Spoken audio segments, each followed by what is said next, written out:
Okay, welcome back. This is the final video in this Learn to Knit series. You made it! Yay! Great job! You learned how to knit. Your scarf is now complete. But in this final video, I want to show you how to add the little fringe if you would like. So as I said earlier, this is completely optional. If you like your scarf as it is, fringe free, then be done. You are finished. But let me show you how I attached the little fringe. Okay, I'm gonna slide my scarf out of the way just for a minute. So take your leftover yarn. We're gonna need to cut some strands, and they have to be 8 inches long.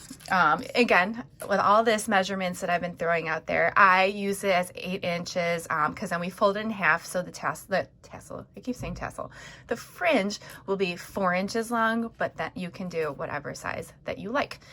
Okay, I have a ruler here and I want to cut strands of 8-inch yarn pieces. I have my handy dandy yardstick from Steinhoffel's Furniture. So anyone from the Midwest knows Steinhoffel's. Thank you for the yardstick. Let's see. It's funny. This is one of like my most used crafting tools. I've had it forever.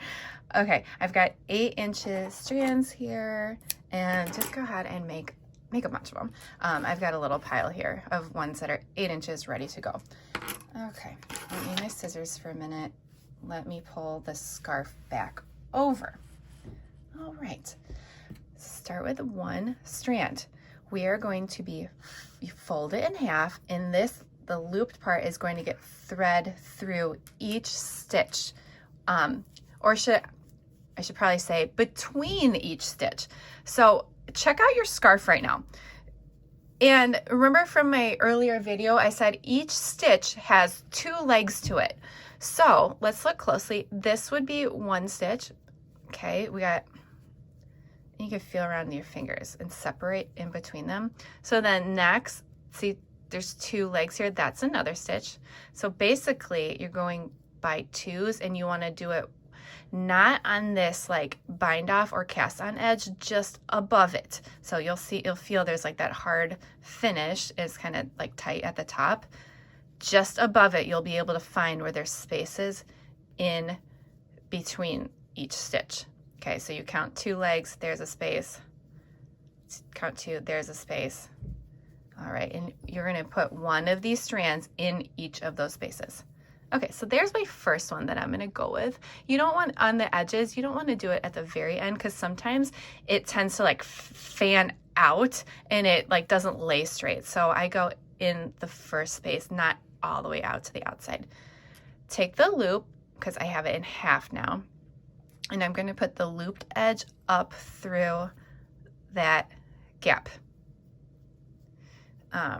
Okay, so it looks like this. And then I'm going to take the tail part and pull it through the loop. And then wiggle this and make it tight. All right, there is one strand of fringe. Let's keep doing it. Fold the next one in half, take the looped part, and we wanna go through the next space. So I just did this one. Now I'm gonna skip the next stitch. Remember, 2 legs, so skip 2 strands of yarn and put it up through the next gap. And then pull the ends of the strands through and pull it tight. Okay, I'm gonna keep going. Fold it in half, find the gap that's next to the one you just did. Okay, that would be right here. And you can take your time with this. Make sure you're adding these like consistently and finding the right space in between each stitch. Okay, and again, you want those gaps right above this bind off edge or the cast on. It'll be similar on both sides of the the scarf. Okay, so I'm gonna find my next space that's here. I'm gonna just feel around. Poke that up, and then put those 2 ends through that loop. Okay, I'm gonna do one more.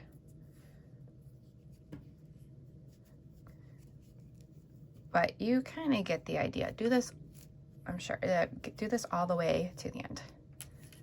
Okay. Okay, and then we pull these tight. Let's flip to the other side of my scarf here, because I already finished. I did this fringe already, and this is what, when you finish both ends, this is what it's going to look like. Okay, and you're nice and straight. And then what you probably want to do, this is never going to be perfect, or if you cut them not like 100% accurately 8 inches, like you can trim these up if you want, if you see some long pieces sticking out. You know, just do your best and, you know, tidy up these ends here. Like that one's a little long. Okay, this one's like super long on the end here. So just go through and tidy it, so they're all kind of uniform and there's no like really long pieces just randomly sticking out.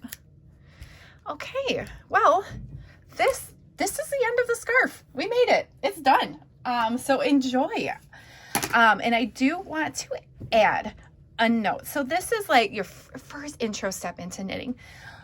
Do you remember back to the first video where I went through all, I don't have any in front of me, but all like different like weights of yarn, and then it's how important it is to knit with the corresponding needle size. So for instance, if you want to make another scarf, but in like worsted, or because this was a super bulky category 6, so if you want to use a different brand of yarn and make another one, or a skinnier yarn, just make sure that you read your yarn label and look for the suggested knitting needle size, so you use the right size accordingly, and then your stitches will be how they're supposed to look, not too loopy, not too tight. So that's my only recommendation if you want to keep knitting scarves.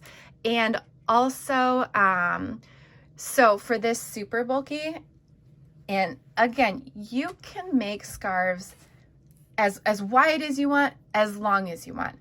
I made this one for our tutorial here. This is 10 inches wide.